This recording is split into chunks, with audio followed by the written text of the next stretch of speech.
بسم اللہ الرحمن الرحیم۔ السلام علیکم پیارے دوستو، آج کا واقعہ ہے حضرت دانیال علیہ السلام کا فیصلہ۔ حضرت علی بن ابی طالب رضی اللہ عنہ کا بیان ہے کہ حضرت دانیال علیہ السلام یتیم تھے، ان کے ماں باپ زندہ نہ تھے۔ بنی اسرائیل کی ایک خاتون نے ان کو گود لے کر ان کی پرورش کی۔ اس زمانے میں بنی اسرائیل میں ایک بادشاہ تھا جس کے 2 قاضی تھے۔ وہ خاتون بہت ہی حسین و جمیل تھی۔ وہ بادشاہ کی خدمت میں ہر روز پیش ہوا کرتی تھی۔ اس خاتون کی وقتاً فوقتاً بادشاہ کی خدمت میں آمد و رفت کو دونوں قاضی بڑے غور سے دیکھا کرتے تھے۔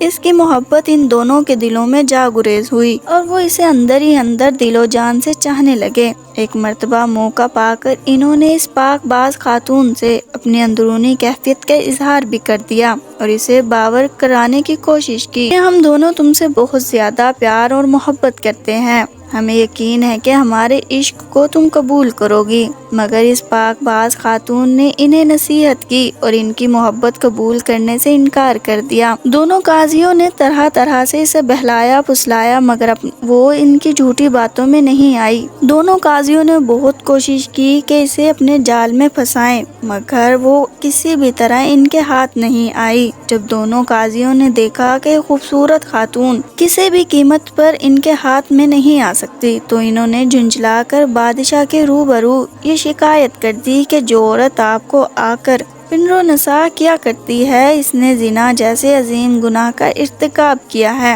بادشاہ نے جب اپنے قاضیوں کی شہادت سنی تو وہ بڑی مشکل میں پڑ گیا اور اسے بے حد صدمہ پہنچا، کیوں نہ وہ اس خاتون کی شرافت خوب اچھی طرح جانتا تھا مگر قاضیوں کی شہادت کو بھی جھٹلایا نہیں جا سکتا تھا۔ غرض بادشاہ نے دونوں قاضیوں کی شہادت پانے کے بعد مزید تفتیش کی ضرورت محسوس نہیں کی اور ان سے کہا تم دونوں کی شہادت قابل قبول ہے۔ پھر بادشاہ نے اس عورت کو 3 دن کی مہلت دی اور اس کے بعد اس کی سنساری کا حکم دے دیا۔ نیز شہر میں یہ منادی کرا دی گئی کہ فلاں دن فلاں عورت کو سنسار کیا جائے گا، لوگ اسے دیکھنے کے لیے حاضر ہو جائیں۔ بادشاہ نے اگرچہ اس عورت کی سنساری کا حکم دے دیا تھا مگر اندر سے وہ بہت زیادہ پریشان تھا۔ اس نے اپنے ایک معزز وزیر سے پوچھا کیا کسی ہیلے بہانے سے اس عورت کو سنسار ہونے سے بچایا جا سکتا ہے؟ وزیر نے عرض کیا اب جبکہ شہر میں اس کی سنساری کی منادی کرا دی گئی ہے اور یہ سنساری کا فیصلہ آپ ہی کے قریبی 2 قاضیوں کی شہادت کی بنیاد پر کیا گیا ہے، پھر ایسی صورت میں اس عورت کی سنساری کے فیصلے پر آمد درآمد نہ کرنے میں کون سی بات مانع ہو سکتی ہے؟ تیسرے دن جو کہ اس عورت کے سنسار ہونے کا دن تھا، بادشاہ کا وزیر سے گھر سے نکلا تو اس نے دیکھا کہ چند بچے کھیل رہے ہیں، ان میں حضرت دانیال علیہ السلام بھی تھے۔ وہ حضرت دانیال علیہ السلام کو نہیں جانتے تھے تاہم کھڑا ہو کر ان بچوں کا کھیل دیکھنے لگا۔ حضرت دانیال علیہ السلام نے بچوں کو اکٹھا کر کے کہا آؤ بچوں، میں تمہارا بادشاہ بنتا ہوں اور تم وہ فلاں عورت بن جاؤ جس کی سنساری کا بادشاہ نے حکم دے دیا ہے، اور 2 لڑکوں کو قاضیوں کا کردار دیا اور کہا کہ تم دونوں میری عدالت میں اس عورت کے خلاف گواہی دو، اور پھر خود ہی مٹی کے ڈھیر جمع کر کے اس پر بیٹھ گئے اور ہاتھ میں لکڑی کی ایک تلوار رکھ لی۔ اب صورت ایک عدالت کی تھی، دونوں قاضی لڑکے اور وہ لڑکا جو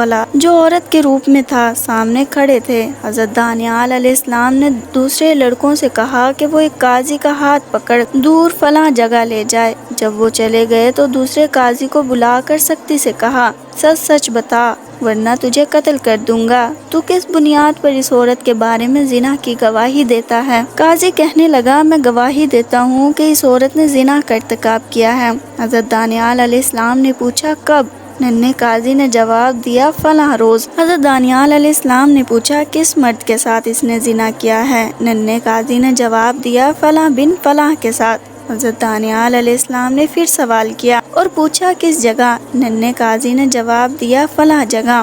حضرت دانیال علیہ السلام نے لڑکوں سے کہا اس قاضی کو لے جاؤ اور دوسرے قاضی کو میرے پاس لاؤ۔ لڑکوں نے حکم کی تعمیل کی۔ حضرت دانیال علیہ السلام نے اس دوسرے قاضی سے بھی وہی سوالات کیے جو پہلے قاضی سے کر چکے تھے مگر اس دوسرے قاضی کے جوابات پہلے قاضی سے مختلف تھے۔ حضرت دانیال علیہ السلام زور سے اللہ اکبر پکار اٹھے اور بادشاہ کا وزیر جو کہ یہ سارا منظر دیکھ رہا تھا وقت ضائع کیے بغیر بادشاہ کی خدمت میں حاضر ہوا اور اس کو بچوں کا یہ کھیل تماشا کہہ سنایا۔ بادشاہ کو ہوش آیا اور اس نے حضرت دانیال علیہ السلام ہی کی طرح دونوں قاضیوں کو بلایا اور انہیں الگ الگ کر کے ان سے بیانات لیے۔ معلوم ہوا کہ دونوں کے بیانات مختلف ہیں۔ چنانچہ بادشاہ نے لوگوں کو یہ منادی کرا دی کہ قاضیوں کے قتل کا مشاہدہ کرنے کے لیے فلاں میدان میں اکٹھے ہو جائیں۔ پھر مجمع عام کے سامنے بادشاہ نے دونوں قاضیوں کو کافر کردار تک پہنچا دیا اور پاکیزہ خاتون کو باعزت اس کے گھر پہنچا دیا۔ اگر آپ کو میری ویڈیو اچھی لگی ہو تو لائک اور سبسکرائب ضرور کیجیے گا۔ فی امان اللہ،